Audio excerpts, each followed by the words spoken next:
Good morning, members. It's time and we have a quorum. Welcome to the morning session of the Public Works Subcommittee. And in the 2018-19 legislative session, as of the last meeting, we vetted 20 projects with a total allocation of $114.6357 billion. We are going to discuss 7 papers today. Papers 1, 2, 4, and 5 were carried over from the last meeting, and items 3, 6, and 7 are new funding proposals submitted by the government, and the total allocation of these 7 proposals amount to $16.2398 billion. If all funding proposals are passed, the accumulated number of vetted projects would be 27, with a total allocation of $130.8755 billion, deducting the allocation of $5.0008 billion for the computerization program. The works allocation would amount to $125.8747 billion. I remind members that if members have any direct or indirect pecuniary interest on the items to be discussed, please disclose the nature of such interest per Rule 83A of the Rules of Procedure. I also call to attention the requirements on voting in case of direct pecuniary interests under Rule 87. Item number 1768CL, studies on the artificial islands at the Central Waters. The paper suggests an upgrading of part of 469CL at an estimated cost of $1.7201 billion in money of the day prices. Discussion started at the meeting on the 17th of May, and we will continue today. The list of attendees is similar to last time, so I won't read out the names one by one. At the last meeting, 15 members raised questions on the paper. Mr. Gary Fan, speaking for the second time, you have 3 minutes. I thought I'm speaking for the first time. I was kicked out last time. At the development panel meeting in March, I moved a motion without notice, and I requested the government to disclose the status of the brownfield sites before they begin works at the artificial island Central Waters. And now the government is jumping the queue and tabling this proposal to the PWSC. And according to paragraph 15 of the paper, the feasibility study and other studies must be conducted in one go, and the objective is to shorten the time required for the project. So it's obvious that the government wants to press ahead with the reclamation as soon as possible, while the other studies, including the brownfield site studies, have been delayed. Last time I was not in the meeting room for the study connecting the East Lantau metropolis. The final reports were completed in end 2016 and 2017 respectively, but the reports were only recently announced or published by the government, and they said that the reports were outdated and they are no longer applicable. I wonder why a report that was only completed 2 years ago is deemed outdated. For the $550 million report that you are seeking funding for, it might become outdated very soon. So how are you going to conduct this study? You are asking for $550 million for a study. It is related to the prior study. So my first question is, for the infrastructure feasibility study, the government talked about the data matrix to be adopted, and the matrix was based on the population projection that is $8.4 million by 2021, and based on a 2017 CNSD projection, the population estimate would be 8.21 million, and by 2041 it will be 8.22 million. So this is very close to the 2017 estimate.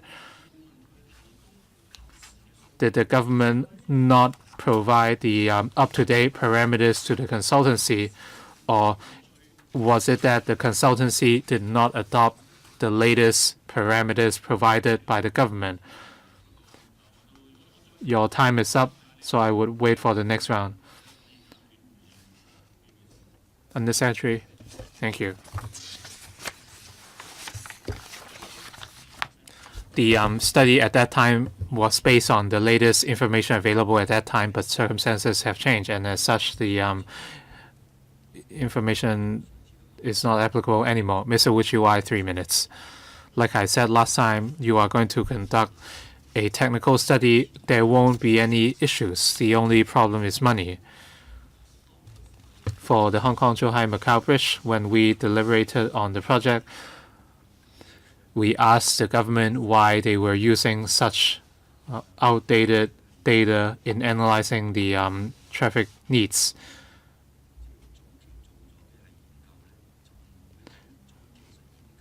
You said the earlier studies would not be considered in the technical study. I think such approach cannot convince the public of the basis or need for your study. You are asking for $550 million for this study for population data and the economic layout. So what kind of changes would result? And would these be covered in the study? If not, how can you ascertain that the development of the artificial islands would bring about benefits to Hong Kong? Secondly, when Singapore conducted major land reclamation,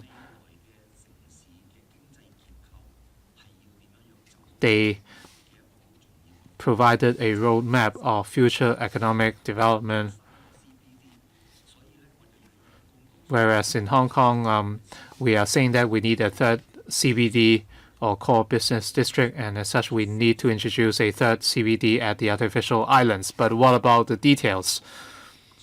Would there be any changes to our blueprint, and are there changes to the spaces we need? Thank you very much. As for the way forward for the CBD, I would defer to the planning department. You asked whether other factors would be considered, such as economic and political conditions at the time. After we complete this study, we would come up with a set of recommendations. Well, these are technical suggestions. With all these recommendations in place, we would commence the works. And apart from the technical feasibility study, the government will also consider the factors you mentioned. While you are putting the cart before the horse, these are important premises. Your time's up. Chairman, this is one of the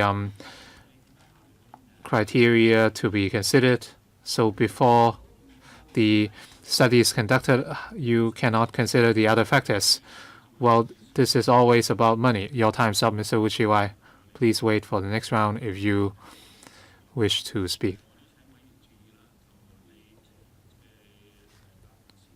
I remind members that they should make the best use of their round, and you should allow time for the government to respond. Ms. Eddie Chu, speaking for the first time, 4 minutes. Thank you.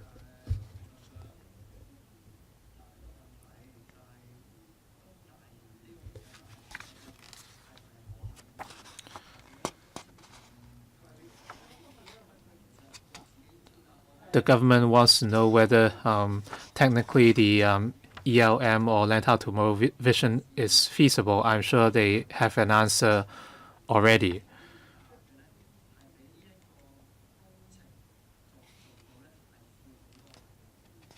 But the question the government has to answer is much wider than this question.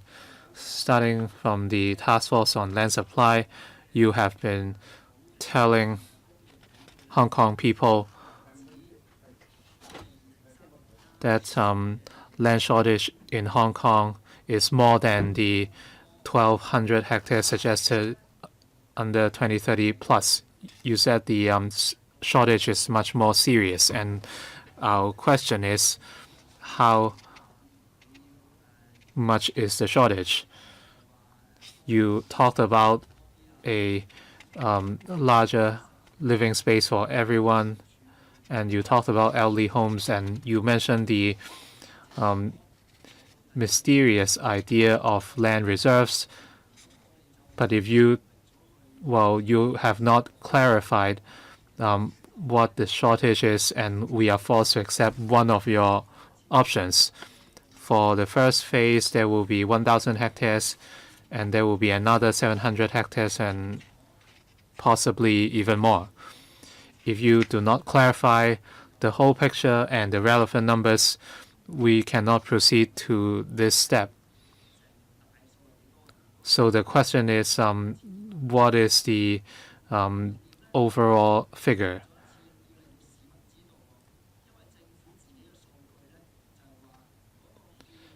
According to the government's figures, for the shortage of 1,200 hectares, according to the task force,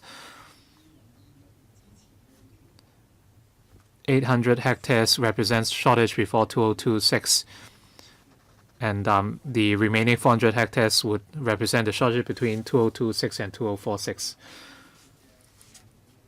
So this corresponds to your own timeline.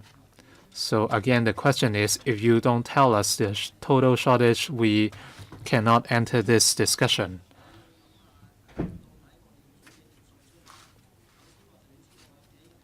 If you want to know how much you need to prepare for dinner, you need to know how many people are eating, and then I can decide what I want to cook. Now you do not know how many people are eating, and you don't know what is on the table.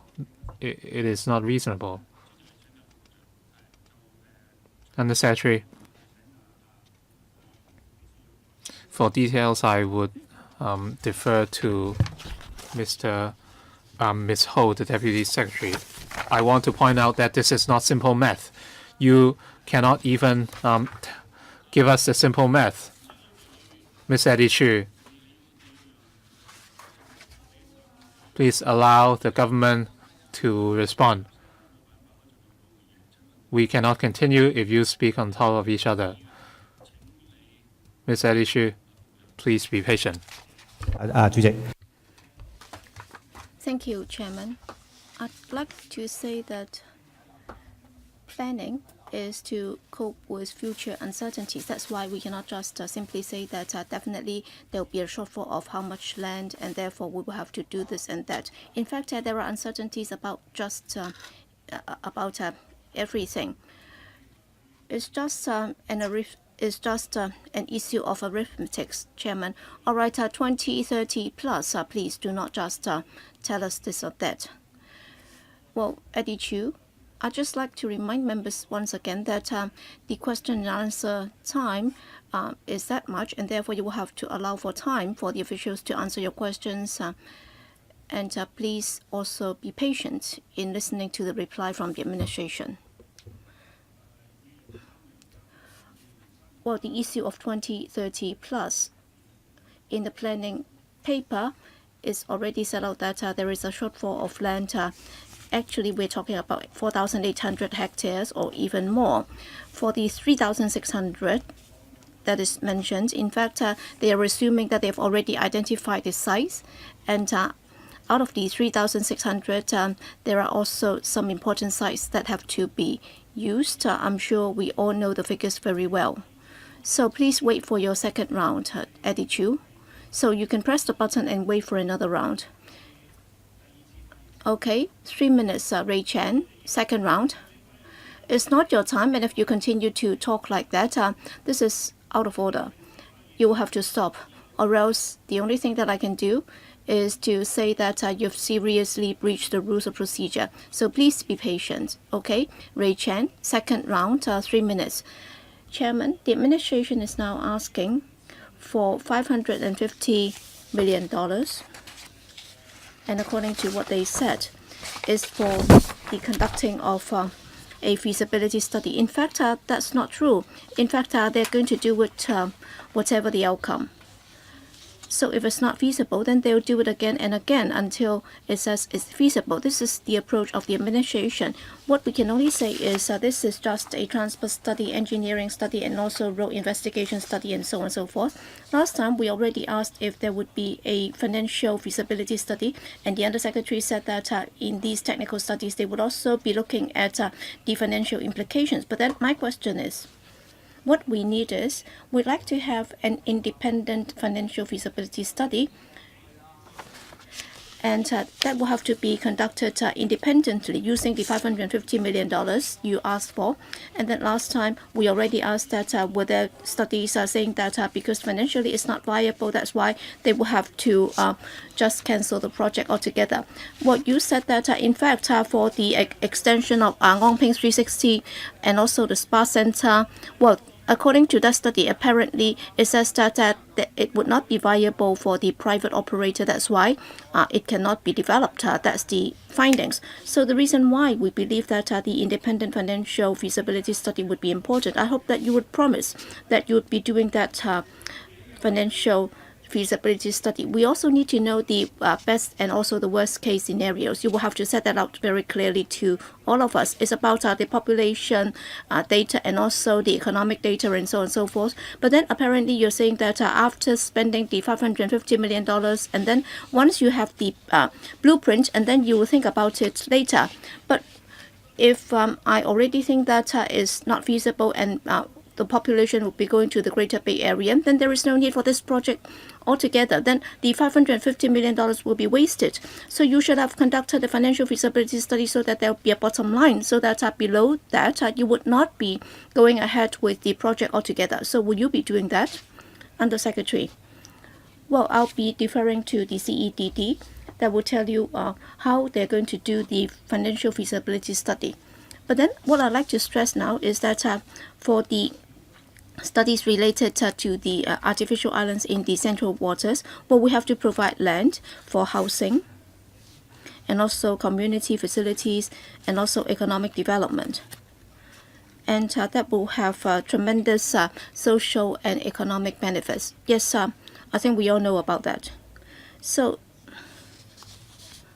we might not be able to assess the value of that by way of a commercial study. Okay, time's up. So Mr. Lau, can you be brief? Yes, I'll just say a few words on this. Well, in conducting technical studies, the general approach is that after the initial design is done, then we would do a study on the construction costs, and also some sites that would also be formed, and also the land revenue will also be estimated, and that will also be done in the planning and engineering study. Mr. Andrew Wen, 4 minutes, first round. 2 questions first, Chairman. I'd like to ask a fundamental issue. It's about the shortage of land, so that we can have a full picture about what's happening. Probably that might have been asked. When I look at 2017's annual report for Hong Kong, it says that we still have 9,680 hectares of land that has not been planned yet. So I'd like to ask the administration, so can you tell us, out of the 9,680 hectares of land, what's the current situation like, and what are they being used for? Or else, for the money that we're going to spend, is it really necessary? And also, looking at the Chinese use professor, a professor conducted a study for the land that has not been put to use. So we're talking about a 77 square kilometer, but then for housing land, actually we're talking about 99.8 square meters. So for the land being planned for housing, we're actually talking about something more out of the 1,700 hectares of land. So I'd like to know, for such land, where are they? And also, are there any technical reasons why they cannot be developed for certain purposes? So how did you come up with this size of land? Thank you for your two questions. I'll defer to the planning department that will give you more details about these issues. Yes, Mr. Chong. Thank you. For the unplanned land, I hope that members will note that for some of the unplanned sites, some would be ecological sites with very valuable ecological value. For example, some of the bushlands and so on, they have not been planned yet. In fact, there are certain constraints involving such sites. For example, they might not be suitable for engineering or development, and some of these sites are located in catchment areas, and therefore you cannot just say that for these unplanned sites they can be used for development. In fact, for example, under the Lantau Tomorrow Vision, there are certain sites to the east of that they would also be looked into in the future. And that's my answer to your first question. And for question two, in fact, in the OCP, we have already shown certain sites for housing development. But then if you look at the sites for housing development, the number might be smaller than what we have foreseen. Actually, I can use a concrete example. For example, like taking City 1 in Sha Tin, if you look at the entire area in the OCP, it has been shown for residential is about 20 hectares in size. But then about 30% of that would be for ancillary purposes, for example, shopping centers, schools, and also roads. And if you just deduct the figures, and then if you just say that this is land that can be developed or unplanned or undeveloped land, that's not right. And also for ND8, like Kutong North and also Hong Shui Kiu, but some of these sites have been zoned for residential A development. And if you just use those figures, that there are at least these two types of land that have not been included in the zoning. I understand that. But then I've guessed that that would be the answer. But then you have not answered my question in the sense that you've only provided some of the options. For example, you just said that some of these sites cannot be changed or cannot be developed. We all know that, for example, some of the areas have not been planned, but then it doesn't mean that they can be developed. So what is the actual situation? Can you give us the concrete figures so that we can have a more rational discussion? For example, you said that for City 1, some of these would be for shopping centers and so on. We know. But then what should be the right figures to be deducted? So we don't know exactly what's the true picture. So there are no such figures available for a rational discussion in the community. You will have to wait for the second round. Well, can they provide the information to us? Yes, Under Secretary, my simple answer is that for the remaining sites, they are more remotely located, and therefore they are not suitable for large-scale development. But then some of them can also be developed. Well, Mr. Wen would like to get the detailed figures and also analysis of the land use, or else we'll be groping in the dark. Okay, I can supply an information paper later. Next, Alvin Young, 3 minutes, second round. Chairman, I've got a submission from the Safe Lantau Alliance, and I'd like to ask questions in accordance with that submission. It mentions that in July 2015, under the Lantau Development Plan, the administration asked for $9.3 million for the connection of Kennedy Town and Lantau is for the feasibility study. So I'd like to know, after completing that study in July that year, has that been disclosed or published to the public for information or consideration? Well, I'll defer to the CEDD. Mr. Lau, thank you for your question. In fact, the paper has been published, and in accordance with that paper, we have also put on a footnote for the readers to understand some of the areas or some of the points made in the report. Is it that based on that report, you are satisfied that there are sufficient justifications to support your proposal? That's why you're proposing to upgrade that project to Cat A? Under Secretary. Chairman, what we are doing is that that study will be upgraded to Cat A. It's not about the project itself. And also, from the technical study, we can see that we have to connect the Central Islands to the Hong Kong Island. And there are no insurmountable difficulties. That's why we are confident that in the technical feasibility studies to be conducted, that point can be confirmed. Chairman, I'd like to ask a more fundamental issue here. When the administration is to invest so much money on a feasibility study, definitely you have to have some presumptions. But then apparently, in doing this and in coming up with this paper, with regard to the studies related to artificial islands in the central waters, other than what I referred to just now, there's a Kennedy Town connection to the East Lantau metropolis. So, are there any other justifications to support all these studies that you're proposing now? Well, for the details, I'll defer to the CEDD with regard to the earlier studies. What studies have been conducted? In fact, based on the earlier work, we believe that we have the right conditions to do a more detailed planning and engineering study. Okay, CEDD, Mr. Ricky Lau. Thank you, Chairman, and thank you, Member, for your question. With regard to Khao Yi Chow reclamation, we have made reference to studies that have been done in the past couple of years, and that would also include the 2030 plus. That study also looked at the ELM, and also it also identifies some planning framework and also development opportunities, and also in terms of the ecology, are there any constraints and opportunities? In fact, based on those, we believe that we can now move on to the next stage of the technical and feasibility and also the planning study in order to identify whether or not our assumptions were correct. All right, Tony Chair. 3 minutes, second round. As I said last time, both myself and my constituents are prepared to support these studies. And because of that, in the past,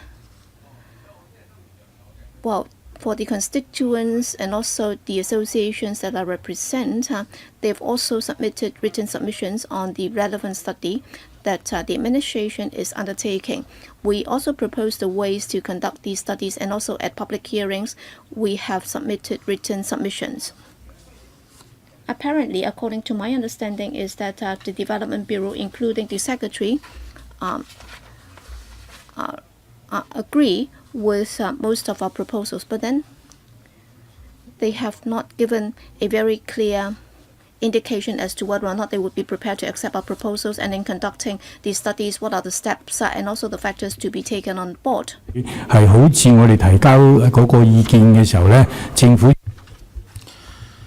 Would the government agree in principle? For Lantau Tomorrow mission, in the Chief Executive's policy address, she offered a Lantau Tomorrow vision. A vision is certainly important because it forms the basis of any planning. But apparently, we are yet to see the government confirm that. Any livable city starts with a vision. 40 or 50 years ago, we offered a vision of a garden city. It was the vision at that time. With a vision, we could establish standards. The mainland has been adopting such approach, and the results have turned out to be very good, including Qianhai. They came up with a vision first before they proceeded to technical feasibility studies for infrastructure and other aspects.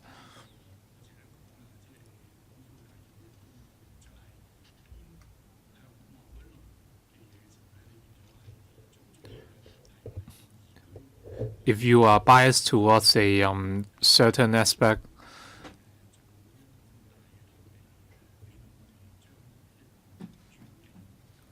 can you give us a vision? Undersecretary, thank you very much. We completely agree with Mr. Chair. To foster a livable city, a good vision is necessary. Mr. Chair wrote a letter and we will provide him with some information afterwards. Mr. Gary Fan, speaking for the third time, 2 minutes. Chairman, you should urge the government to address members' questions. Well, you said everything carries an uncertainty. While we are talking about the reclamation for the artificial islands, we must be very serious towards the studies.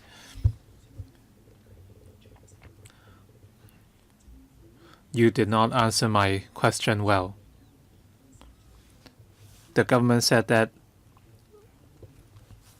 for the traffic feasibility study carried out in 2015 to 16 was outdated, but you can see that the parameters were very similar at that for your coming study. For the artificial islands, the population would go up by 1.1 million. So that is why I asked for the resumptions, parameters, data, etc. from the feasibility study for traffic infrastructure connecting Candy Town and ELM. The government said this report, which is only 2 years old, is outdated. Your stance towards this report would affect whether we would support another study that is worth $550 million. For details, I would defer to the CDD. Director, please. In 2015 to 16, we conducted this preliminary traffic impact assessment. We used the latest population and employment matrix at that time. Looking back, those parameters were rather conservative. For the traffic and transport network of Lantau Tomorrow Vision,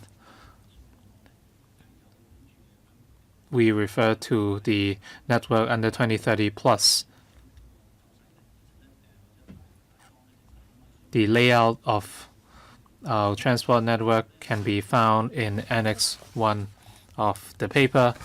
We have an extra railway from Tuen Mun to Lantau and another to Hong Kong Island. So the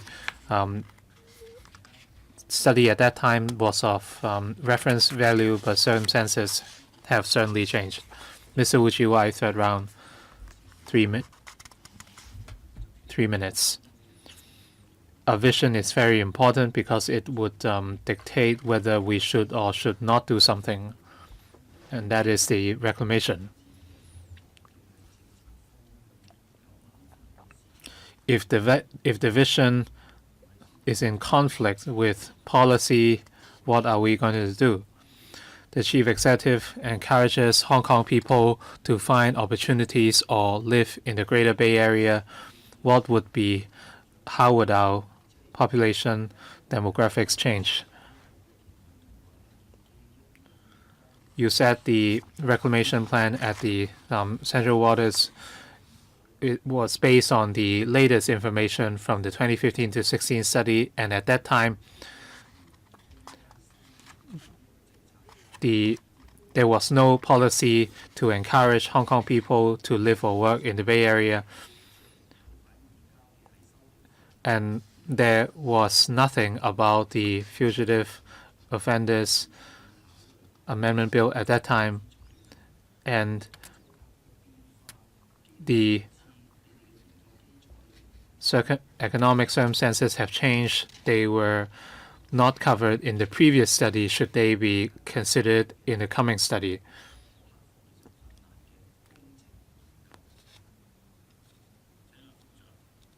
And we are facing a feasibility study. For those other factors, the government would take them into account when considering whether to press ahead with the project. The outline plan of the Bay Area was recently promulgated. I would defer to Ms. Ho. Thank you. In February this year, the outline development plan of the Bay Area offered a role and positioning for Hong Kong, and that is we should consolidate our status as a maritime and transportation hub.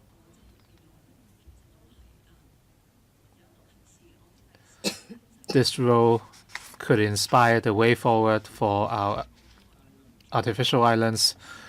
Then you would be disrespecting Carrie Lam's strategy when Carrie Lam is promoting the surrender arrangements of fugitive offenders, but you are doing something opposite.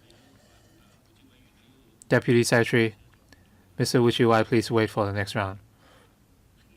Deputy Secretary, like the Under Secretary said,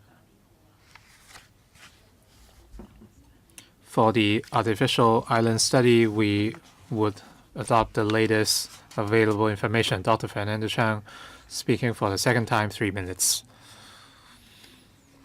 I asked a simple question last time. This is an enormous investment. They will conduct a feasibility study, but they are ignoring the budget altogether.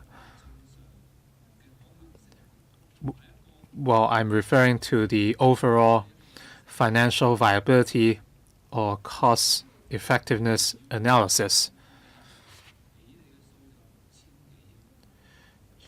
You said the cost will be north of $600 billion. The actual amount would be higher because you did not adopt money of the day prices.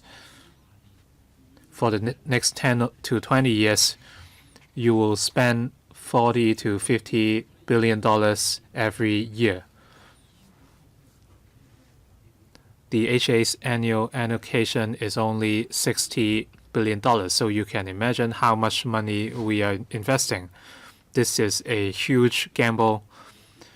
You are telling us that you are going to recover the costs, and you also quoted from the Surveyors Association.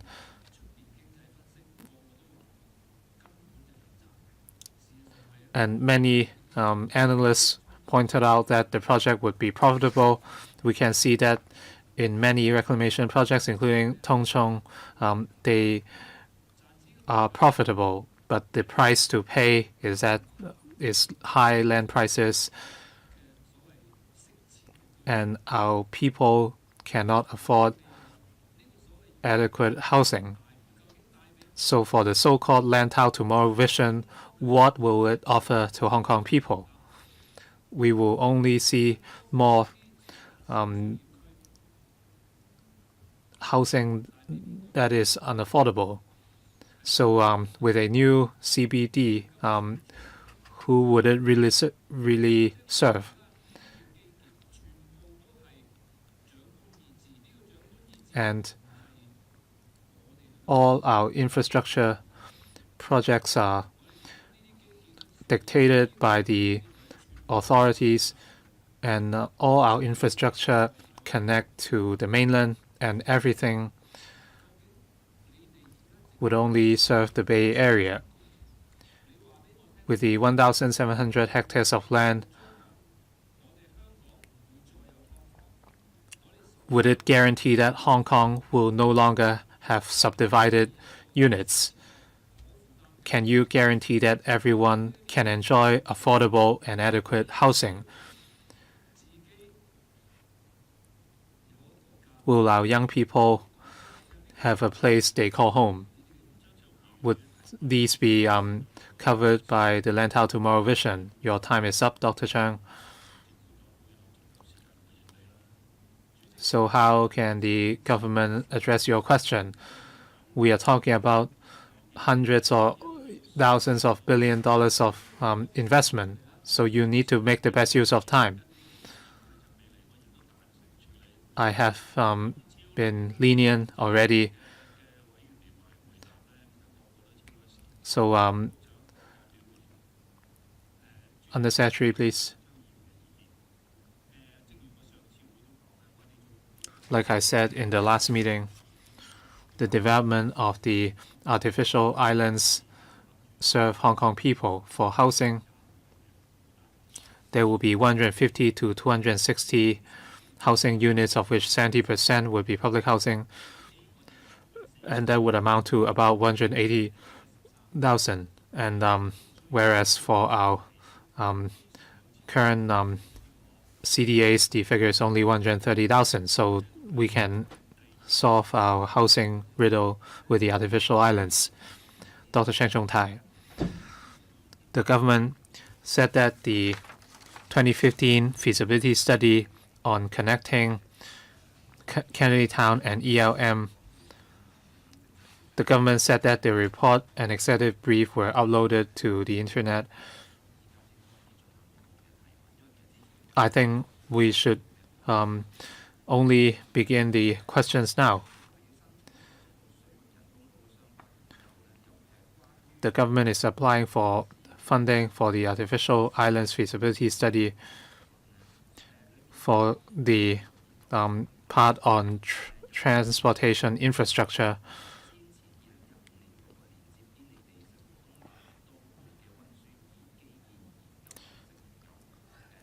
How much of it overlaps with the feasibility study for the connection between Kennedy Town and ELM? If there is any overlap, will you take the previous feasibility study as a basis, or are you going to start a study from scratch and overturn the prior results? Mr. Ricky Lau. Under paragraph 3B of the paper, we mentioned different areas of work. One is an area-based study, and this would include the overall assessment of traffic at under the Lantau Tomorrow Vision. We will also look at the railway feasibility study, and this is related to the 2015 study. In other words, we're going to make reference to the earlier study in conducting this feasibility study, and also for the earlier study, as I said, that was done in response to the situation or the OCP of Mount Davis and also Kennedy Town OCP. So we try to find out if there is any relationship with the ELM, and also whether or not there are conditions for the connection between the two locations. So we'll be reviewing the findings of that study and also the possible alignments, and then we will also be looking at the priority road links. We'll be doing some initial designs. Yes, Mr. Chang. Yes, Dr. Chang. I don't think he's answering the question at all, because back in the 2015 study, they already confirmed the direction for the roads and railways. Now, in conducting this study, will there be duplication?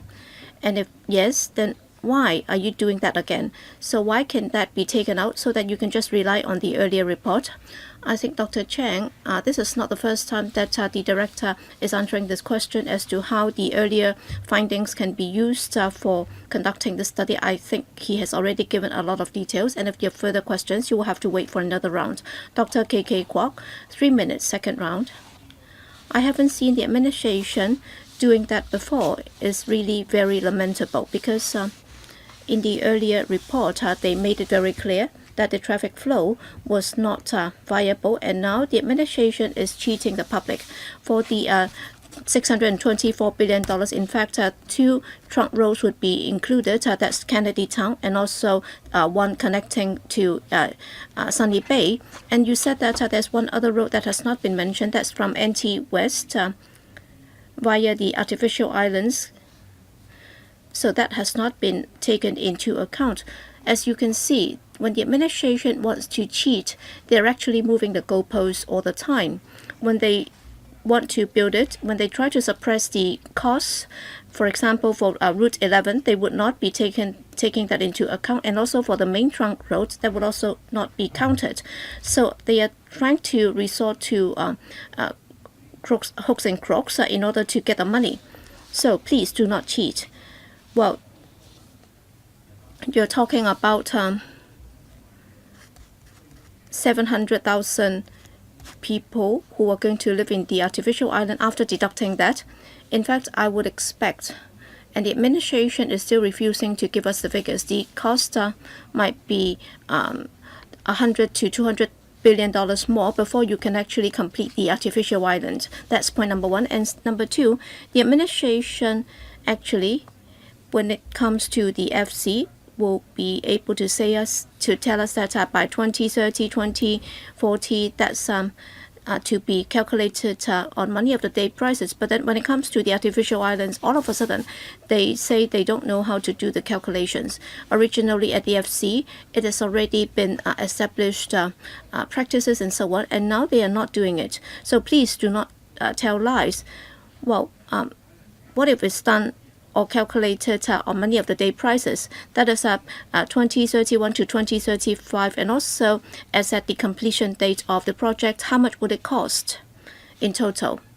Thank you, Chairman. Thank you, Dr. Kwok, for your questions. In fact, whether it's at the development panel meeting or at the public hearing, we have already explained the issue about the construction cost. And now we try to use a more recent price, and that's the September 2018 price. Undersecretary, you should not waste time. I'm asking for the MOD prices. Well, I'll be flexible. I'll allow the Undersecretary to answer your question. Well, on MOD prices, in calculating the MOD prices, we will have to know at least 3 things. First, that is shortly before the start of works, what's the construction cost like, and second, shortly after the start of the works, in the next few years when the works proceed, how much would it cost? Yes, please continue. And also during that period of time, what's the estimated price or factors for price movements? And third is about the actual prices. But then without doing the detailed studies, such information is simply not available, and therefore at this stage we are not able to come up with more credible figures about the MOD. In other words, all these are lies. All these are just lies. Time's up. Next, Cheng Chung Tai asking for the third time. 2 minutes. Chairman, I'll be more direct in asking my question. In fact, for the 2015 Kennedy Town to ELM Transport Infrastructure Technical Study, well, the main part of that study, and also in relation to this study, in fact, there might be some duplications. So I'd like to know, how come they've already completed study on that, and why are you doing that again now?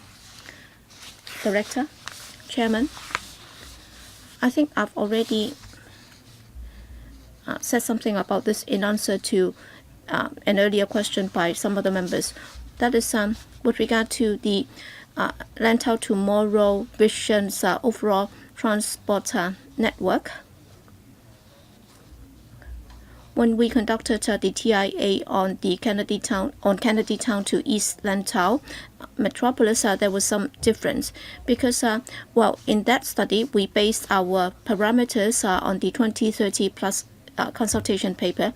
But then under the new study, we're going to look at an additional railway that will be connecting Tuen Mun to North Lantau to Khao Yi Chau and then to Hong Kong Island. That's why in terms of the alignment and also in terms of the railway network, there have been some changes. That's why on this occasion we're going to do another feasibility study, and we will also be looking at the TIA, the traffic impact.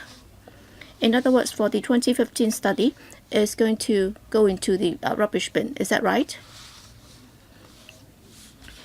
Director, in fact, that study already gave us a lot of information because that study also looked at the situation whereby, if you've already read that report, there are different scenarios being portrayed and also findings in relation to those scenarios, and those also gave us or allow us to do certain assessments, and that would also be of great reference value to our new study.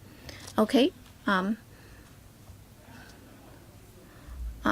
Permanent Secretary. Well, for the 2015 TIA, mainly that looked at the then ELM and also the impact of it on the planning of the Western District in Hong Kong Island. So it's not about the artificial islands in Lantau. So that's the supplementary information that I'd like to add. Thank you. Next, Eddie Chu, 3 minutes, second round. Well, Lo Wai Kwok, you're really funny because you're trying to stick your neck out. I was saying that for the 2030 plus, apparently they say that there was a shortage of 1,200 hectares, but then you said that the actual figure should have been 4,800, but then they said that they've been able to identify 3,600. That's why the shortfall was only 1,200. But then you said that they might not be able to identify those sites. Well, they've already said that they've been able to identify 3,600 hectares of land. So what you're saying is that apparently you're saying that they are negligent, they have not been doing their job properly. All right, I'm not looking at the vision foreseen by Fernando Cheung. I'd just like you to behave more normally. That is right from the start to the end. We're talking about huge investments. That's why we will have to make it clear as to how much land you need.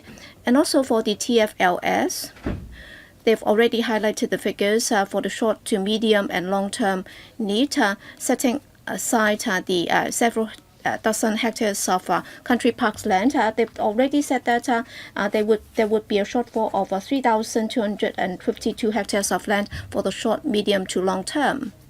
So my question is, now it's already May 2019, and you're working on the $550 million. In fact, you've already put on the shampoo, and for the next $1,000 billion of funding, we will have to spend it no matter what. But then you will have to clarify the situation. Just now, the Undersecretary said that things can change, and therefore the situation is very fluid. That's why we will have to look at the opportunities available. In fact, it's an open answer. In fact, you have no idea as to how much will be needed. So can you just answer the question? Please do not lead us up the garden path. Just let us know. All right, we don't have the ballpark figures.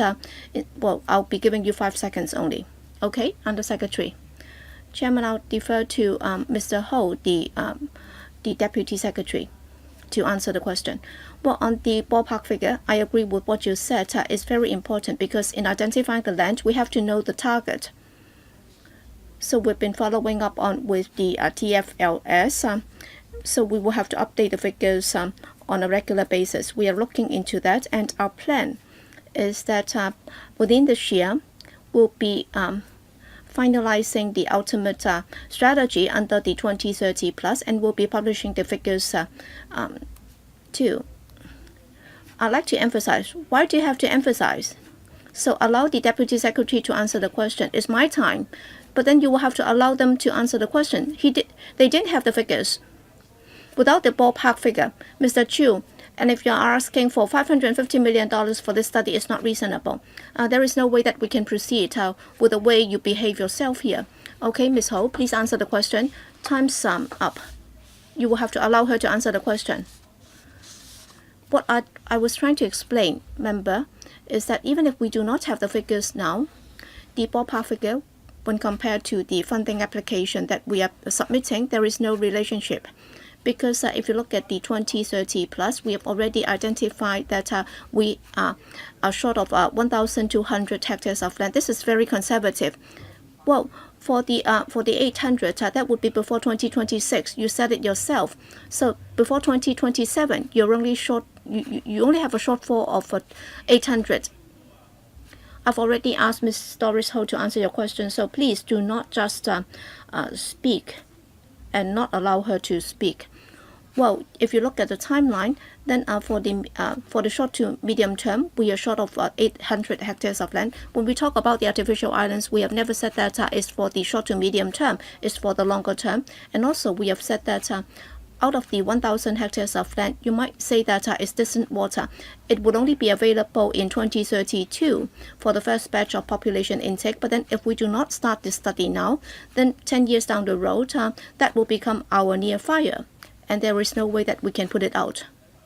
Okay, before the next member asks questions, I'll have to say this. If you look at the 2030 plus paper, for the total shortfall will be 4,800 hectares of land, and 3,600, what the wording that they use would include committed and planned size. So for the planned size, to realize that a lot of steps will have to be taken. That's the reason why I said that other than the shortfall that we have already identified, even for the 3,600 hectares of land, we will have to work together before we can realize that target. Okay, next, Jeremy Tam, second time, 3 minutes. Thank you. I don't know if this has been asked for the artificial islands.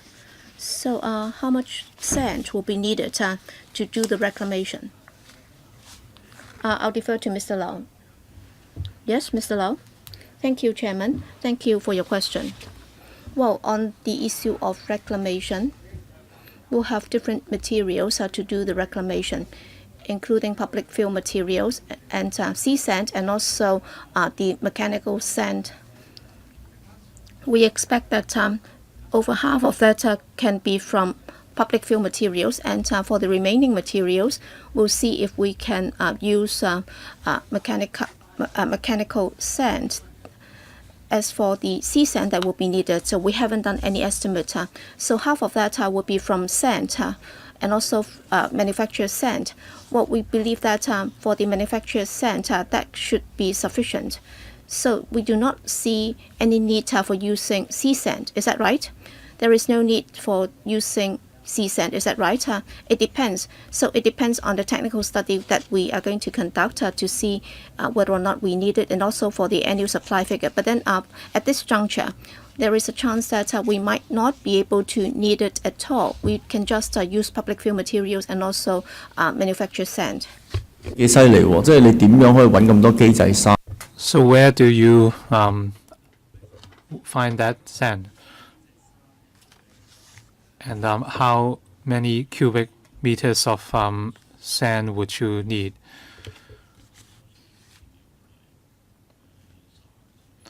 Can you give an idea of how much fill or sand would be needed? For the 1,000 hectares, reclamation takes more than 10 years. So the annual quantity needed is under 100 hectares, and for public fill can deal with about 60 hectares. Well, I'm not asking about the supply. I'd like to know how much sand is needed.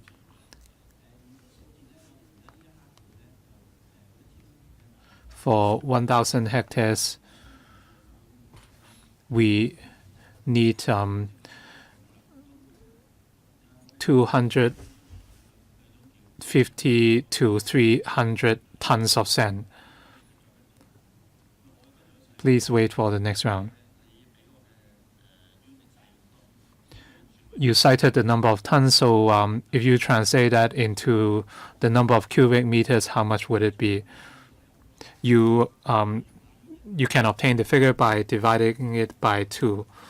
So 120 million tons. So that is the amount of sand. Dr. K.K. Kwok. Speaking for the third time, 2 minutes. The costs you cited include route number 11 and the connection from New Territories west to the artificial islands.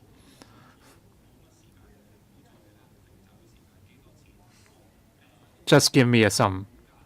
For route number 11, the Transport and Housing Bureau and Highways Department are conducting a feasibility study, and the cost estimate can only be obtained after the complete. Well, this is ridiculous. The government knows that the route number 11 is essential, but yet there is no estimate now. For the main access from New Territories west to the urban areas, well, for the railway, the overall figure is about $170 billion.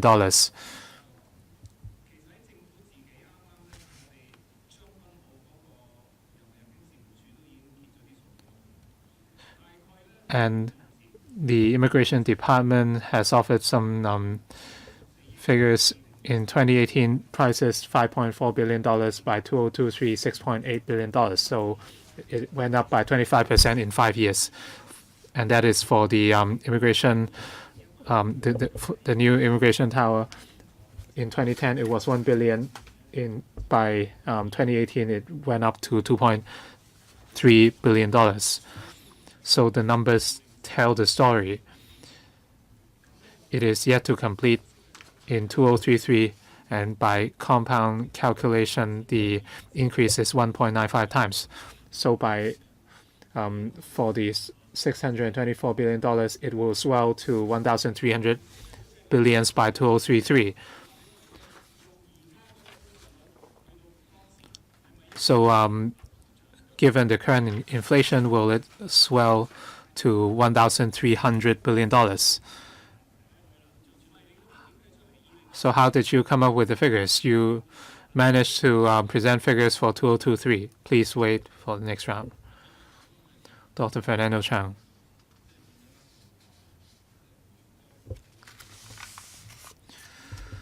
They said many people can be housed and 70% of the housing would be public housing. For the remaining 30% of private housing, you cited the figures from the Surveyors Society, and the revenue would be close to $1,000 billion. What would be the per square foot price compared with that of private housing? According to the Surveyors Association, the per square foot price would be between $10,000 to $12,000, but this price range does not represent our target price.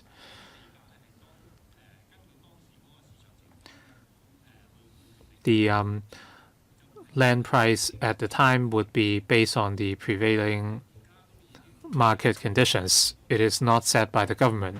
The current levels far exceed this range. So under Lantau Tomorrow Vision, do you intend to lower the housing prices so that they can be affordable? The Undersecretary said the range of $10,000 to $12,000 is not your target price range. Of course, it would depend on the market, but supply would certainly affect the market. So what is your expected price at the time? It would depend on market prices at that time. It is not something dictated by us. Of course, by increasing land supply, we hope that property prices would be affordable by the people. So you have to present a figure. If future revenue would be able to cover costs, then you have to tell us the basis. Undersecretary, can you offer a brief response? I stress that the estimated land value are not our target prices. Our main goal is to provide more land to satisfy housing and economic needs. So this is not a profitability is not the goal. You told us that you need 1,200 to 1,500 cubic meters of sand, or 120 to 150 million cubic meters. Mr. Lau, I was referring to the total amount of fill. That would make up 50% or more.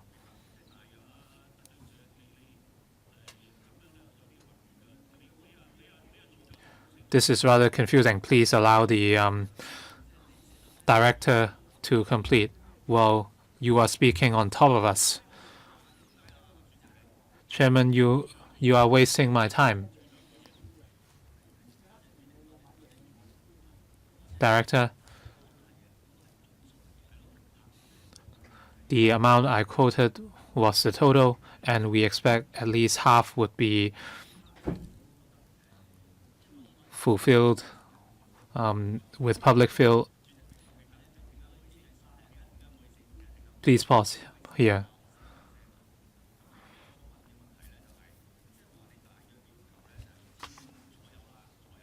You are asking for about 60 million cubic meters of sand. So for the third runway system, 100 million cubic meters of sea sand is needed for reclamation. You are now reclaiming 1,000 hectares of land.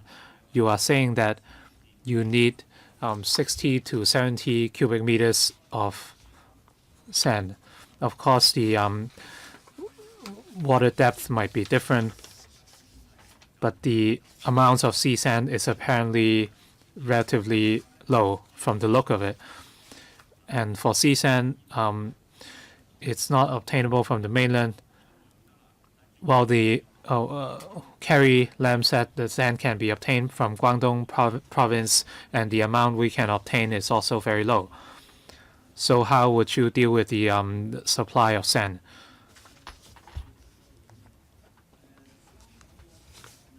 For the third runway system, the circumstances are a bit different. The proportion of sea sand needed is higher.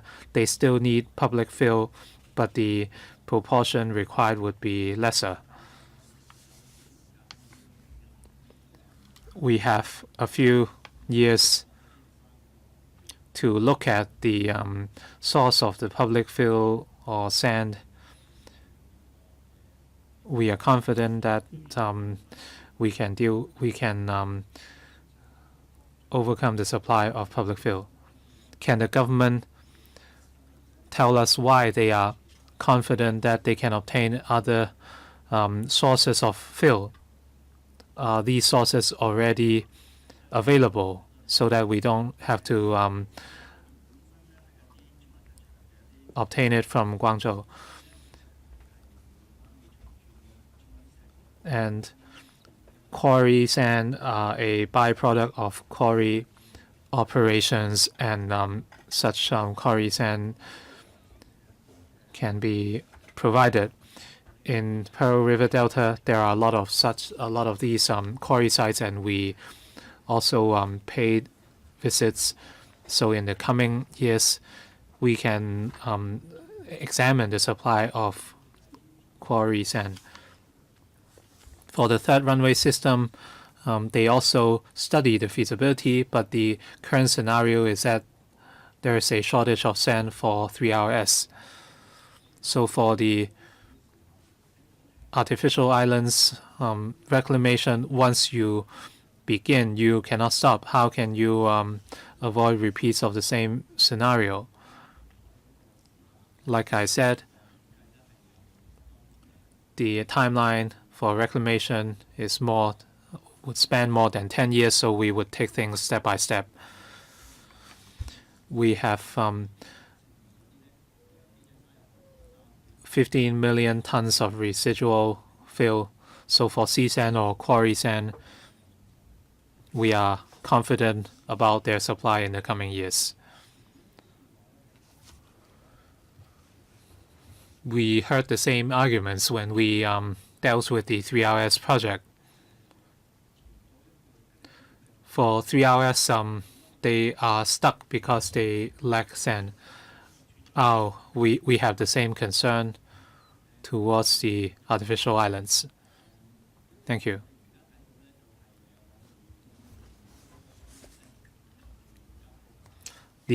Currently, we use a high percentage of public fill and a lower percentage of sea sand or quarry sand.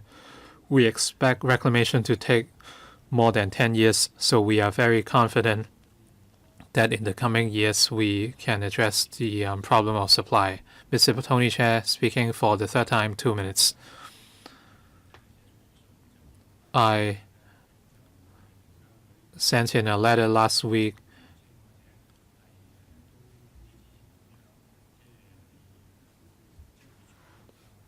I hope our recommendations would be taken on board. Planning is all about people,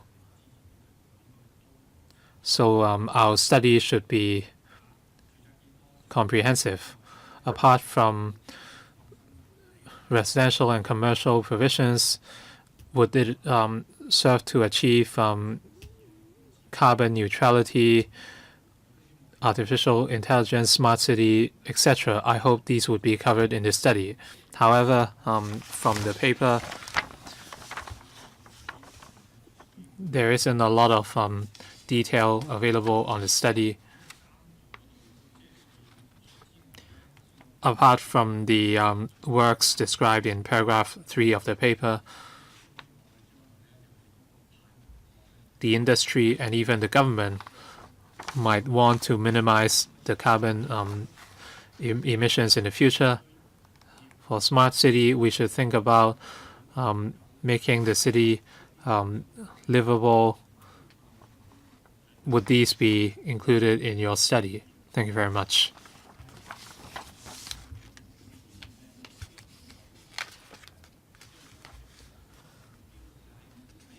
In terms of the objectives of the study, they would be laid out clearly from the start. Our consultancy would carry out the study based on these objectives. So for details, I would defer to the planning department. Mr. Chung, please offer a brief response. Well, as the Undersecretary pointed out, the study will definitely be looking at the planning issue first. That's why we'll have to come up with the planning vision and also the design parameters and also principles. And also, we will also be looking at the ideas of city with resistance and also a city that can cope with difficulties and so on.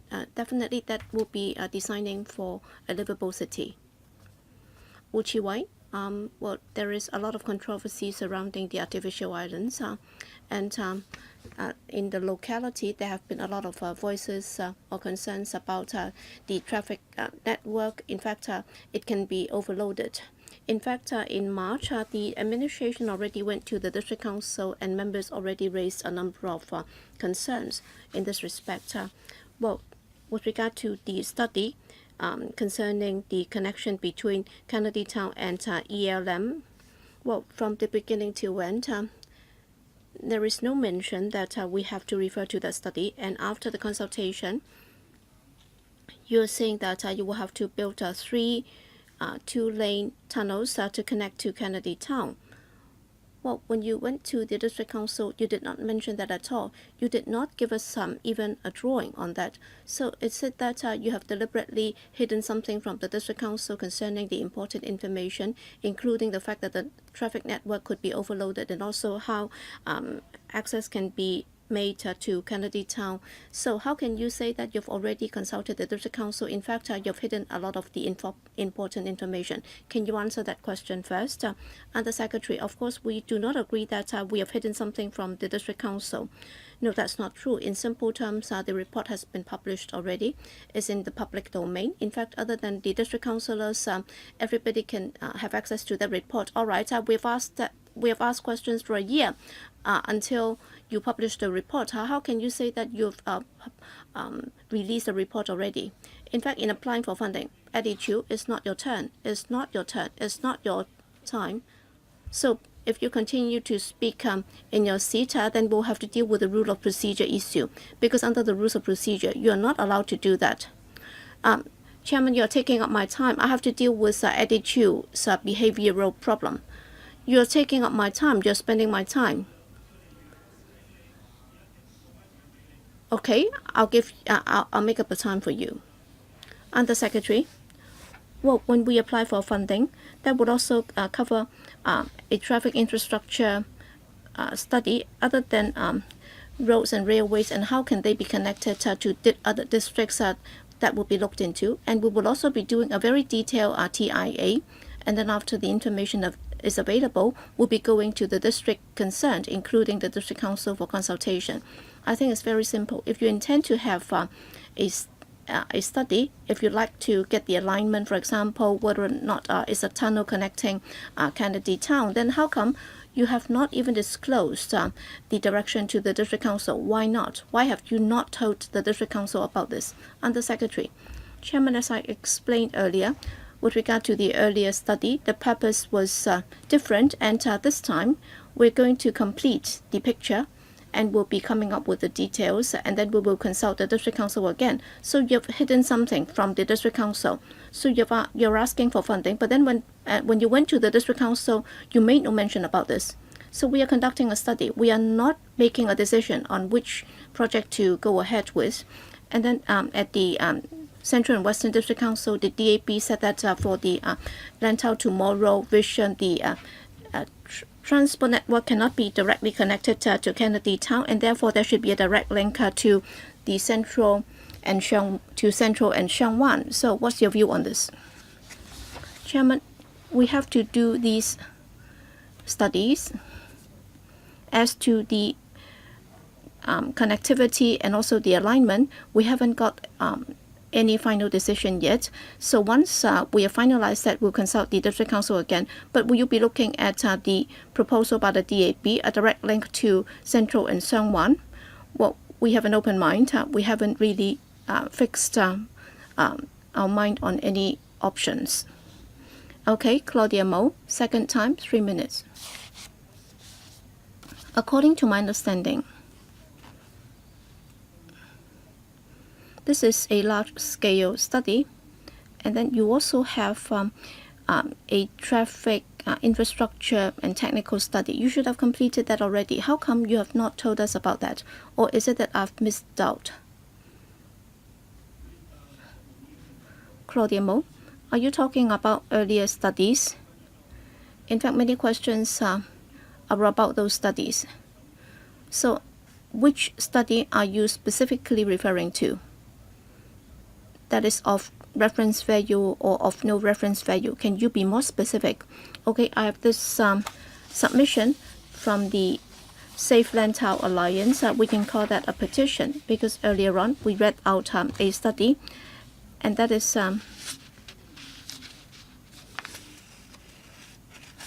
the only study, and that was completed in 2017, and yet the administration has not published that report or allow the district or allow the LegCo to discuss the details of the report and also the viability of that study. So do you think that that's not relevant?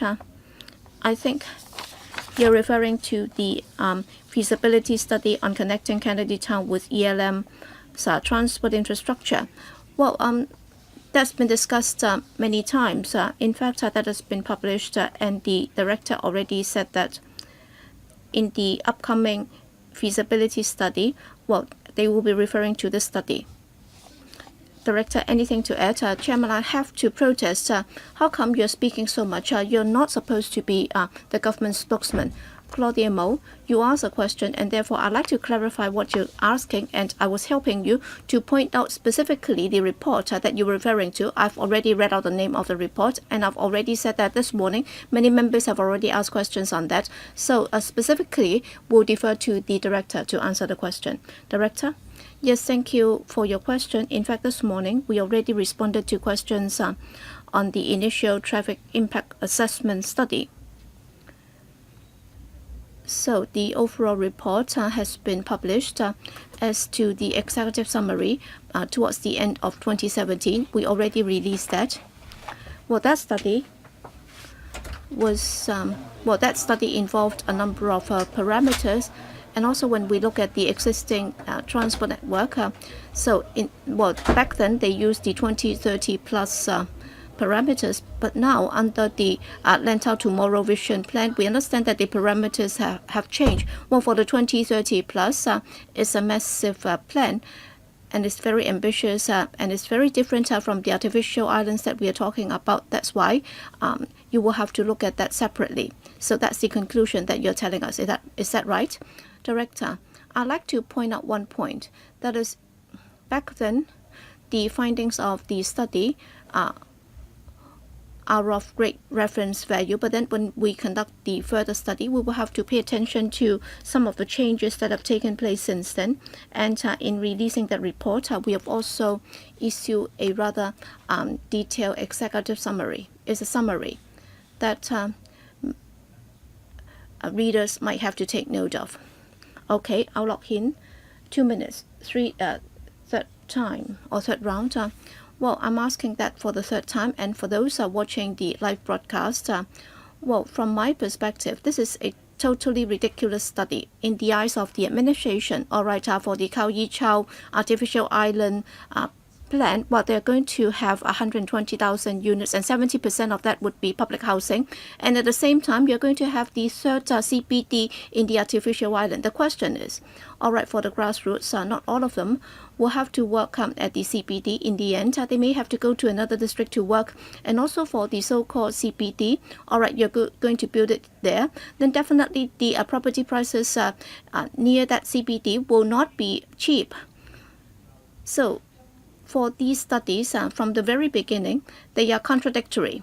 And also, what is even more unacceptable is that you said that Kennedy Town to the artificial islands, there is already a TIA study is already outdated, it's only of reference value. But then let's not forget that it was only completed in 2015, just 3 or 4 years ago. And you spent $80 million and you completed a TIA study. And now you're coming here to the PWSC asking for $500 million for another TIA study and other technical studies. And yet for the ELM, it takes 20 years to complete. Does that mean that in 5 years' time, you're going to ask for another $1 billion for another study, and then 10 more years down the road, you will have to ask for more money for another study? So there have been so many outrageous issues. But then what is even more unacceptable is that apparently when you look at the study, you would only be looking at the findings that are in your favor. So my question is, how come you have been so biased? Because in paragraph 15 of your paper, you said that you've already looked at the positive results of previous studies. You've actually said it out in your paper. You would only be looking at the positive results. What about the negative results? Can you also list that out? So time does not permit, and therefore we can only allow for a very short reply. All right, if we have identified problematic areas, that's precisely the reason why we have to conduct this infrastructure study, so that we'll be able to see how we can resolve those problems. But then initially, we believe that these are not major problems and they are surmountable. Okay, Eddie Chu, 2 minutes, third round. Thank you, Chairman. All right. In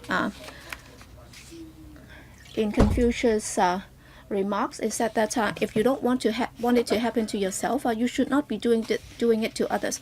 All right. There is no drilling of sand in Hong Kong, and according to my understanding, we do not have quarries that can produce manufactured sand. So when it comes to reclamation, it's not just about the damage that can be done to the local environment. We are talking about the damage that can be done to the environment elsewhere, whether or not it's quarries or the manufacturing of sand and so on. We are making comparisons among the different options, and yet the administration has never told us that is the impact on the other people's environment would be taken into account. Is that the stance of the administration? That is, if it's about other people's environment, whether it's on the mainland or Southeast Asia, Vietnam, Cambodia, if their natural environment is damaged by the manufacturing of sand or drilling of sand, you would not be concerned or bothered by that. So you would not be considering the damage to the other people's environment. That would not be taken into account in your calculation of cost. Is that right? Undersecretary, of course, I would not agree with what Mr. Eddie Chu just said. I'll defer to the CEDD that will explain to you the environmental considerations. Yes, thank you, Chairman, and thank you for your question. According to my understanding, on the mainland or in Southeast Asia, when they collect sand, in particular when they collect sea sand, they will also have to conduct an EIA, and they will also have to pass the experts test. So why should we not use our own mountains and also sand in Hong Kong? And if you think that we can pass, if you think that they can pass their EIA, why can't we pass our EIA test? In fact, as far as public fill materials are concerned, some of that would come from the excavation of our hills. So what about sea sand? Will Hong Kong be able to supply that locally? Well, please be calm. Allow the director to respond. Well, for sea sand, we'll see where we can source that. We do not rule out any possibilities. I made it very clear. All right, apparently you said that they'd be able to pass their EIA test in manufacturing sand and also drilling sea sand. So you will have to wait for another round. Kwang Chun Yu, 4 minutes, first round. Chairman, in the past, we've been dealing with a lot of domestic disputes, and very often they would reflect this issue. All right, let's say there is a son who has gone astray, and he'd like to get the money from the family to gamble, and then initially he would just get a few dollars, and then after he was successful, he would make another attempt. So he would try to find out how much money is left in the piggy bank. But then for the $500 million that you're asking for, okay, we're talking about some $624 billion that will happen in the coming years. All right, once we get the $500 million, then I'll be gambling with the $620 billion. And we have to ask these questions now, or else by the time you come back again, then you say that we have already spent $500 million on that. That happened already. All right, Eva Chang, the former secretary, said that, well, in undertaking the XRL, there would not be a cost overrun and so on and so forth. And she was very confident, and it was recorded in this council's handsets and so on. Well, whatever happened, and even if sea sand prices went up, well, the entire Hong Kong island's traffic is paralyzed. Then it has nothing to do with the former officials and so on. So I'd like to ask which official can guarantee with your integrity that there'll be no cost overrun whatsoever for the $600 billion that you'll be spending on the reclamation? Can you guarantee? Undersecretary, Chairman, of course, will try our best to make sure that cost is under control. But then there are some uncertainties when it comes to all infrastructure projects. In particular, this is a very preliminary stage. We can only do a preliminary estimate. How can we say that is a final figure? I've already given you enough time. Undersecretary, it's very simple. My question is very simple. Are you prepared to stick your neck out and give a personal guarantee? Would you be prepared to be another Eva Chang?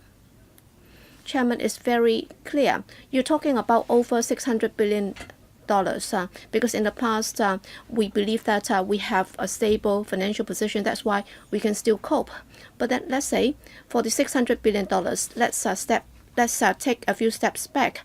If there is a cost overrun, then we will not be able to make ends meet. We simply do not have the resources to cope with it. I'm asking the government to promise that there would not be a budget overrun. You talked about different reasons. Well, but our job is to defend taxpayers' money. You talked about a grand vision for the artificial islands.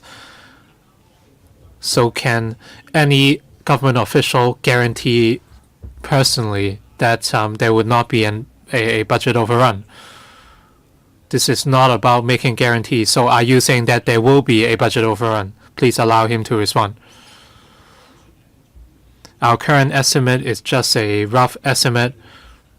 Are you saying that $600 billion might not be enough? You need to tell the taxpayers whether there would be an overrun. Undersecretary, after we complete the study, we would update the estimate. You might no longer be in office at that time.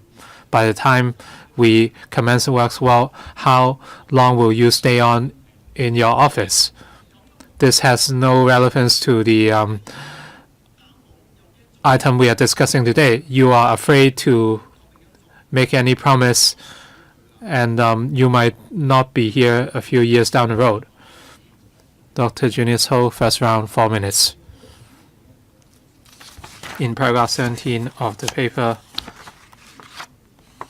the government talked about the $550 million study. I think the budget on Kao Yi Chao is relatively high. As for the traffic infrastructure study, the budget is $160 million, and there is also contingencies of $156 million.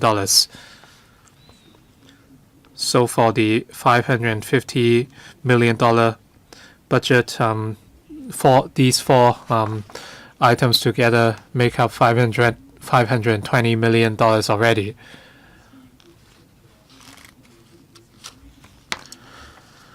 Members talked about the $70 million study we conducted for Kennedy Town,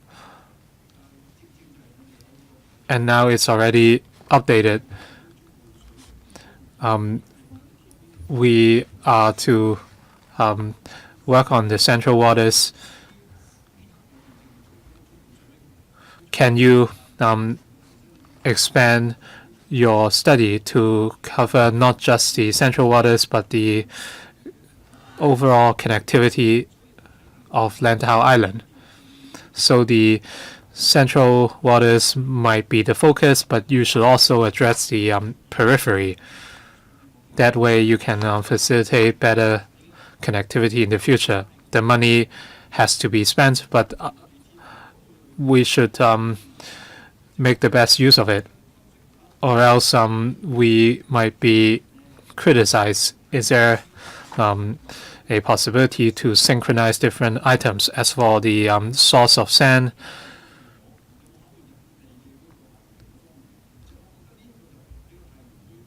well, I think this is a rather far-fetched question. If we consider the environmental impacts of other places, I think we should focus on Hong Kong.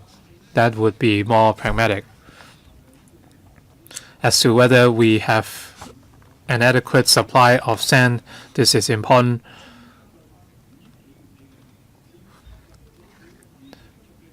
And this is something we must address in our study.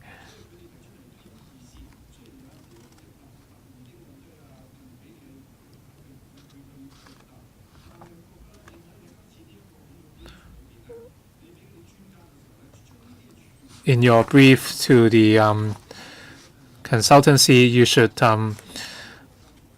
list out all these items so that we can receive answers. Before the brief is sent out, if it could be shared with members for reference, that would be a good idea. That way you can alleviate our doubts. Undersecretary. Thank you very much. We agree with Dr. Ho. In terms of transportation, within the study there would be a district study, and the main roads would be examined. You should look at transportation infrastructure in the entire Lantau Island. We have another study to cover that, so I can invite the CDD to tell us about the details. I hope that things could synchronize. For the study brief, we would see whether it can be shared. Thank you very much. Under Lantau Tomorrow Vision, for the district transportation study would include the P1 road at Lantau. As for other roads on Lantau, we have another study underway that is called Lantau Island Transportation Network and Visitor Capacity Study. So we would address these issues there. Mr. Michael Lok.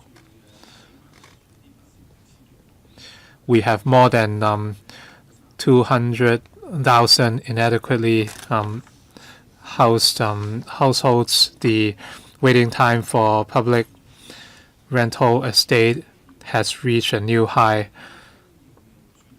The government must wrestle back control for public housing. The government must have different ways to source land in order to assume control. So producing land is certainly necessary. We believe the artificial lands can provide the maximum amount of land, and this is much better than small-scale reclamations here and there. So reclaiming a big island is certainly the best solution. It can solve different issues in one go, including transportation, housing, etc. And I support the idea of a CBD on the artificial islands. Mr. Loughin said 70% for the 70% of the people housed in public housing, why can't they work in the new CBD? This is certainly good news for them. And I don't understand why some people would call it ridiculous for people living on the artificial islands to work in the CBD. However, the timeline of 4 years is too long. Is there any way to shorten the work period? In terms of consultation, you should carry out the consultation ASAP. Construction costs might rise 10% with every passing year, and that is an element of risk. Many people are concerned about the issue of fill materials. Of course, there are many ways to source materials, and one source is the construction costs, construction fill, and such fill is available when buildings are being pulled down in Hong Kong and the mainland. So by what extent can we satisfy the need for fill in this approach? Mr. Lau.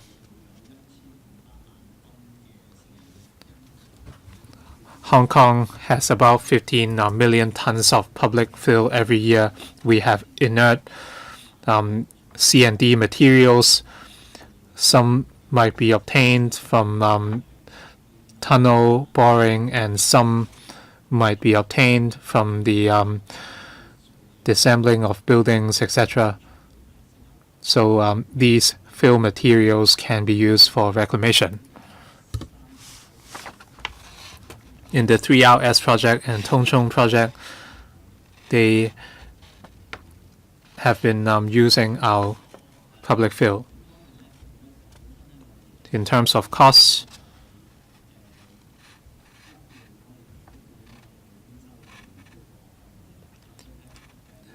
materials that arrive at the fill banks would be subject to charges, and we would not charge again for the use of such materials. Can these materials be obtained from mainland?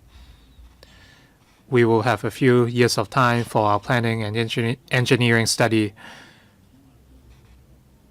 In terms of source, we would examine the different sources to ensure that enough fill is afforded to our project.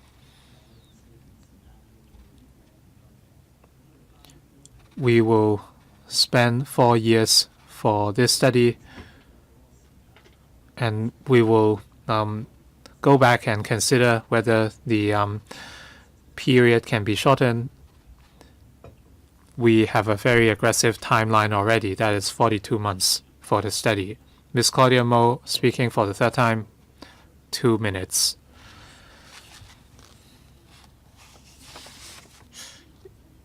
Well, you talked about district-based and macro studies,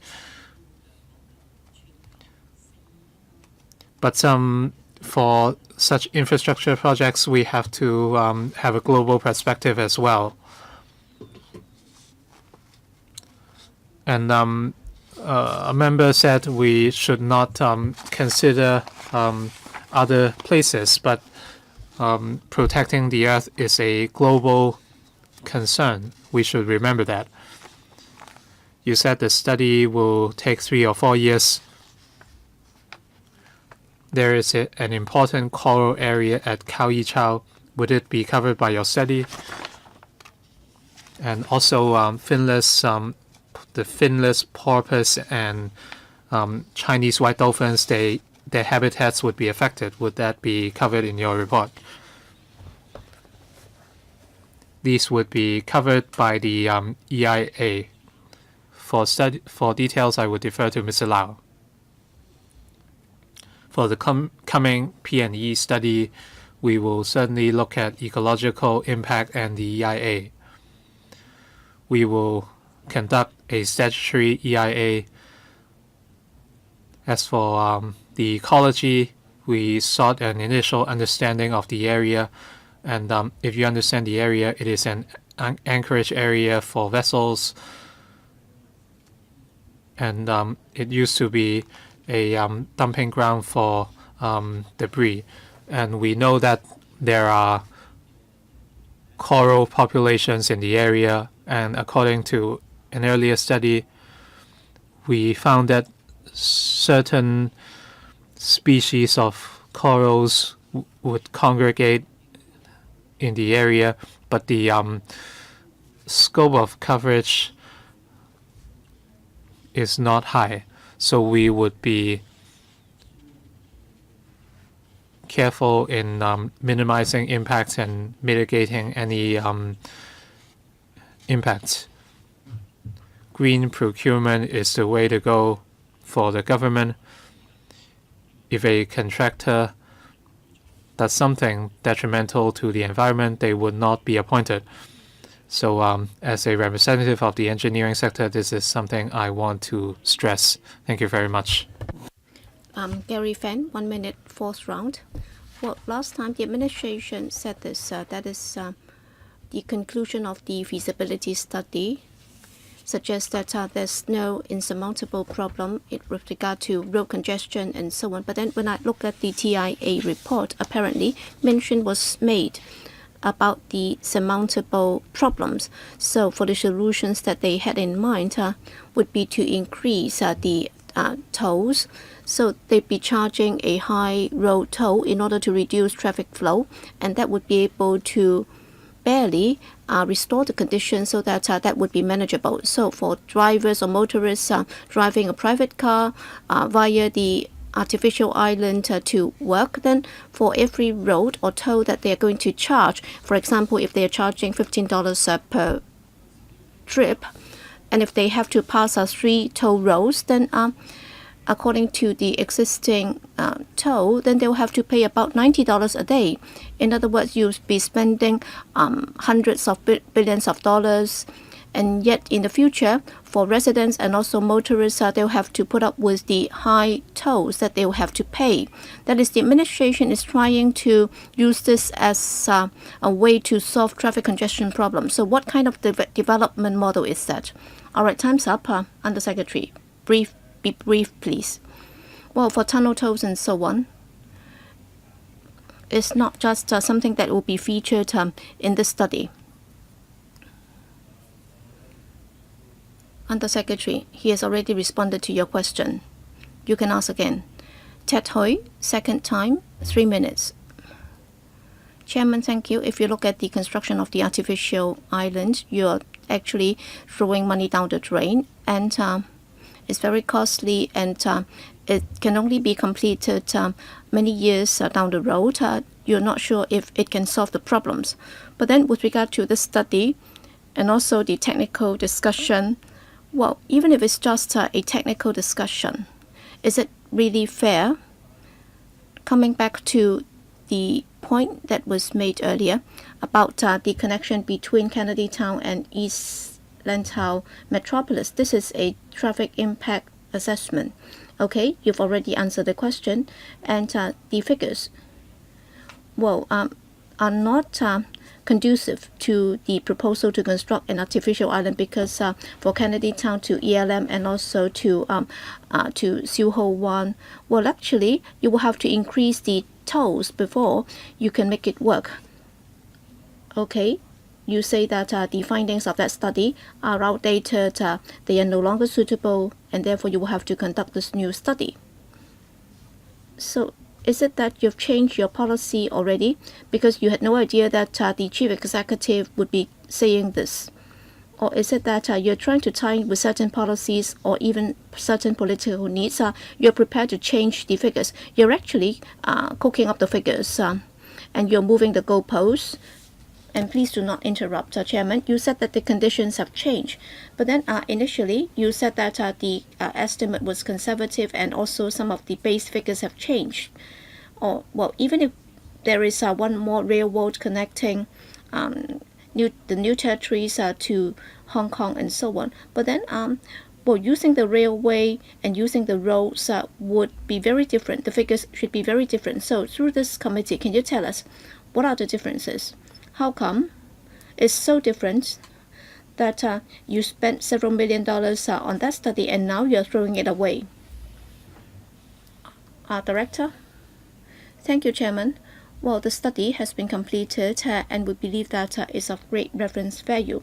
But then there are many things which, looking at them today, have already undergone substantial changes. For example, in the footnote, we have already explained that, and let me highlight them. And I already said that now we have one additional railway, and that railway will give more choices to the traveling public, and they may not have to drive. But what's the conclusion? How come you're saying that it's a lot better? Well, as some members have already said, some members have already read that report, and in one of the paragraphs, and as we said, from Khao Yi Chow to Sunny Bay, the traffic impact assessment found out that it would be rather congested, and if they can use the railway instead, then they do not have to drive their cars passing through this road, so there will be fewer cars using that road, and that's what we said. And also at the time, we were doing the ELM study, and the purpose was very clear to members, I'm sure.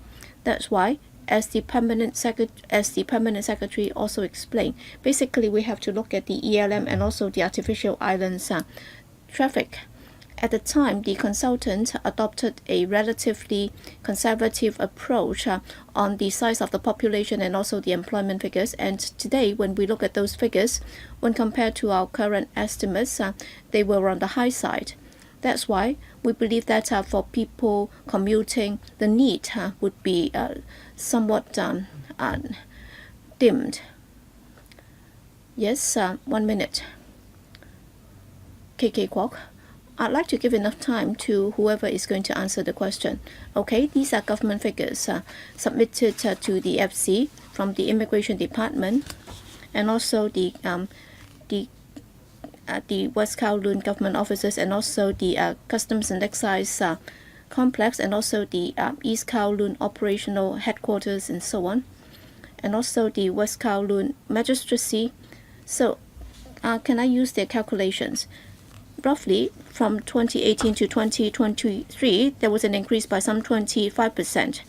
And if you look at government buildings, including the West Kowloon government offices and also the West Kowloon magistracy and also the C&E complex, apparently the figures are very similar. So by 2032,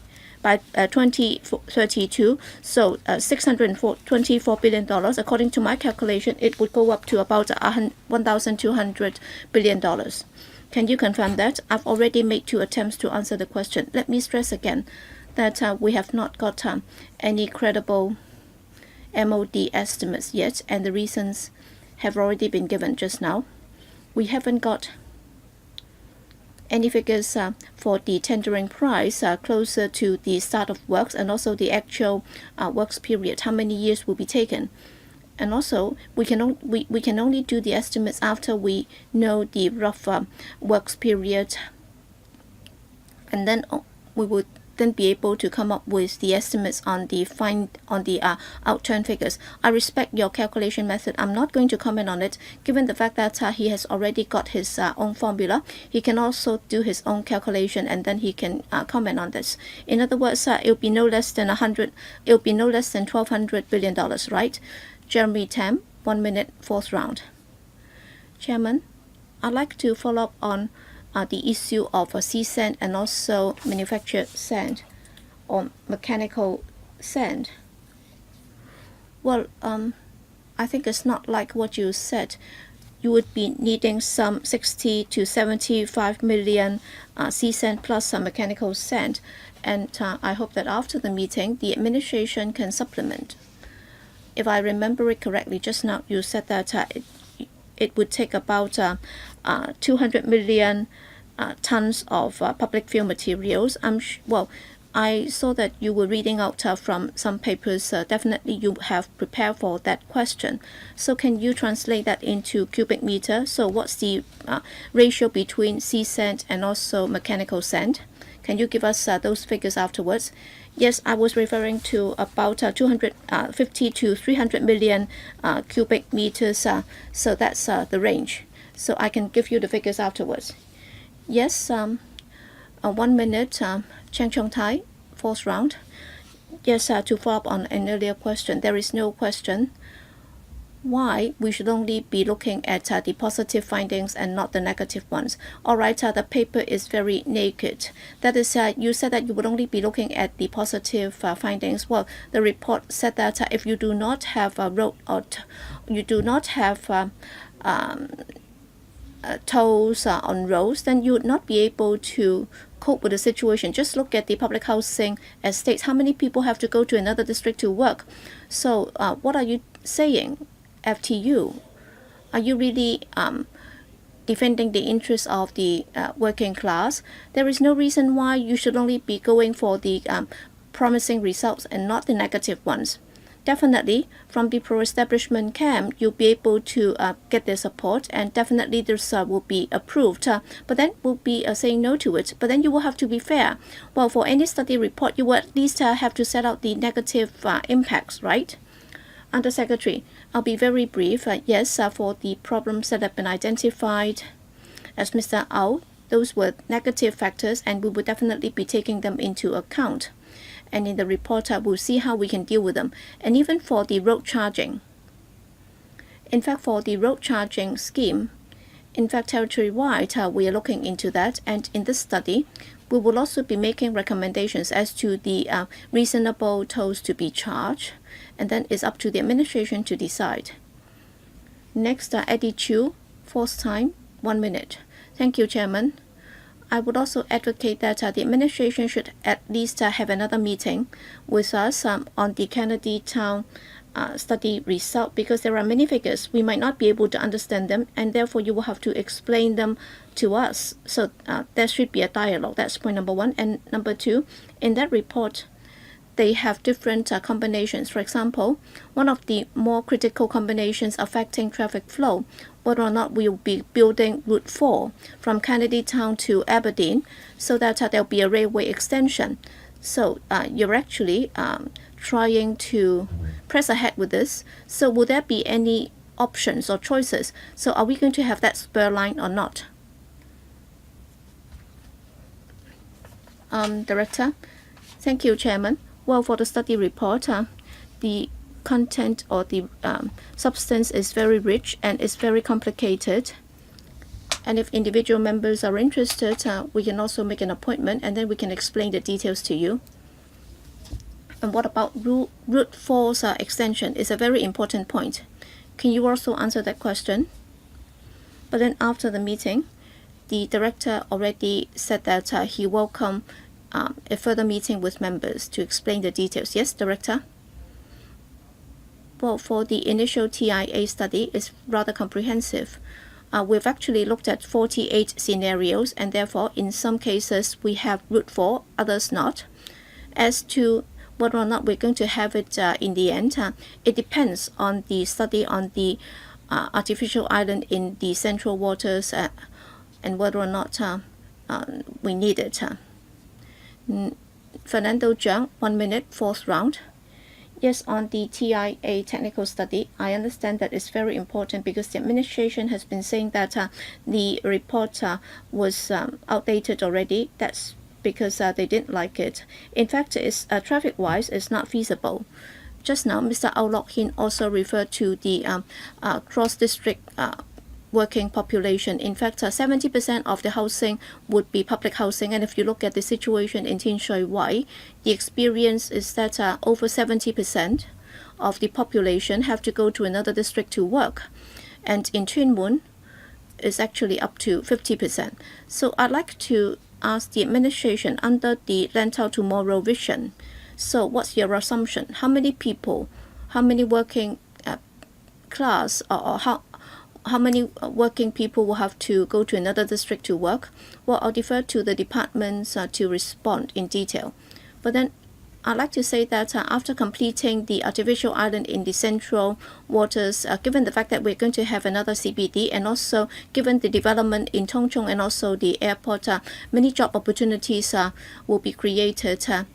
And then when compared to the past, actually, there are many more choices. So for those who have to work in another district, the situation will be much improved.